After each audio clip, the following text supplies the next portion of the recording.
جی السلام علیکم ورحمۃ اللہ وبرکاتہ. نحمدہ ونصلی علی رسولہ الکریم. سبحان الحی الذی لا یموت. ایک ذات ہے جو پاک ہے موت سے، جس کو موت نہیں آئے گی. باقی اللہ کے عرش کے نیچے جو کوئی بھی ہے، جو کچھ بھی ہے، اس سب نے ختم ہونا ہے، اس سب نے فنا ہونا ہے، اس پہ موت آنی ہے. آج ایک اور ہمارے بہت پیارے بزرگ اور بہت قربانی والے، جنہوں نے اپنی ساری زندگی اس بات پہ لگائی کہ کس طرح لوگوں کو اللہ کا تعارف ہو جائے، کس طرح لوگ یہ پہچان لیں کہ اس ساری کائنات کا پیدا کرنے والا ایک اللہ ہے. مولانا محمد احمد صاحب بہاولپوری رحمۃ اللہ علیہ ہو گئے. آج حاجی عبدالوہاب صاحب گئے، ان کے فوراً ہی تھوڑے ہی دنوں کے بعد بلکہ مولانا محمد احمد صاحب بھی تشریف لے گئے.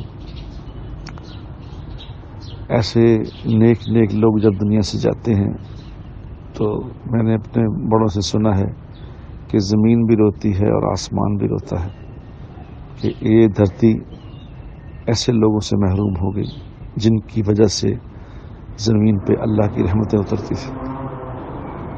میرا خیال ہے کہ پاکستان میں یہ شاید، اگر میرا خیال غلط نہیں ہے، تو یہ آخری شخصیت تھی جو براہ راست مولانا الیاس صاحب رحمۃ اللہ علیہ سے مستفید ہوئے تھے.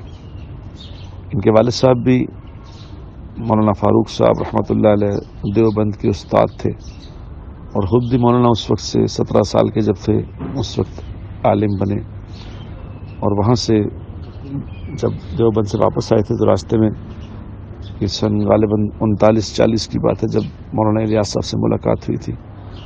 پھر اس وقت سے لے کے ساری زندگی آج تک، یہ 95 سال کے تقریباً ہو کے آج دنیا سے گئے ہیں، تو یہ ساری زندگی انہوں نے دین کا ہی کام کیا، اللہ کا تعارف کرایا، اور پوری دنیا میں، تقریباً پوری دنیا میں اللہ نے ان کو جاننے کا شرف بخشا.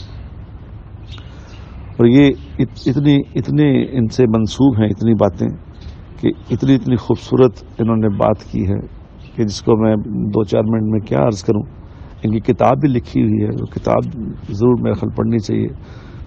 یہ پاکستان میں بہاولپور میں یہ جو اسلامک یونیورسٹی ہے اس کے استاد بھی رہے، لیکن جب یہاں اناؤنس ہوا کہ جی اس یونیورسٹی میں کو ایجوکیشن ہوگی، اسی دن ریزائن کر دیا، اسی دن استعفیٰ دے دیا کہ آج کے بعد میں یہاں پڑھانے نہیں آؤں گا.